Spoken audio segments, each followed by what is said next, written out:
At UFC 288, Aljamain Sterling defeated Henry Cejudo by split decision, and I was really impressed with Aljo. If you guys saw my last video, I thought Triple C was gonna get the better of Aljo. I thought Triple C would find most of his success in the stand-up, but boy was I wrong. Aljo really used his reach, and Henry was having a hard time coming in with that jab and that front kick of Aljo. Aljo was just putting more output. He was being more active, and Henry didn't really have an answer for that. In fact, Aljo looked calm, man. But hey, I think it's time for us to consider Aljo as one of the GOATs of the Bantamweights, if not the greatest of all time, as Aljo is now on a 9-fight win streak in the second hardest weight class in the UFC. He's beaten names like Pedro Munoz, Corey Sandhagen, Peter Yan twice, TJ Dillashaw, and now Henry Cejudo.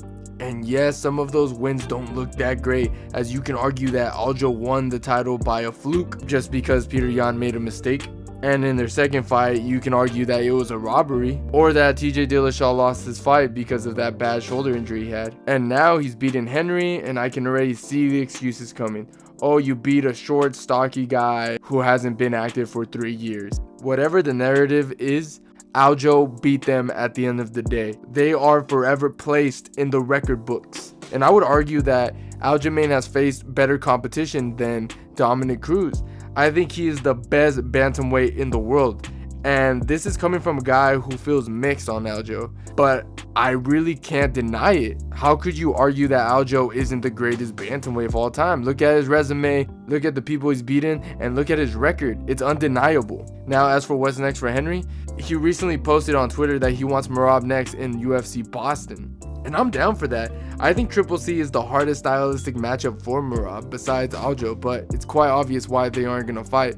But Henry's IQ, his strength, his striking, his wrestling, it can really make a difference, especially since he really doesn't gas out. This fight can be very, very interesting. And this is a way Henry can get another crack for the Bantamweight Championship. Like, can you imagine if Henry beats Merab and somehow beats Aljo? Man, that would be crazy. But I think it's unlikely.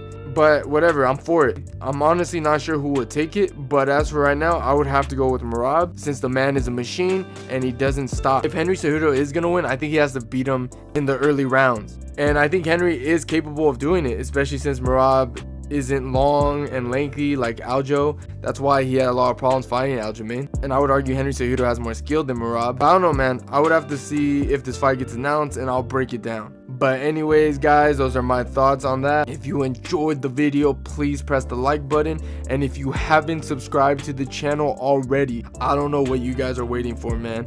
And I'll see you guys on my next one.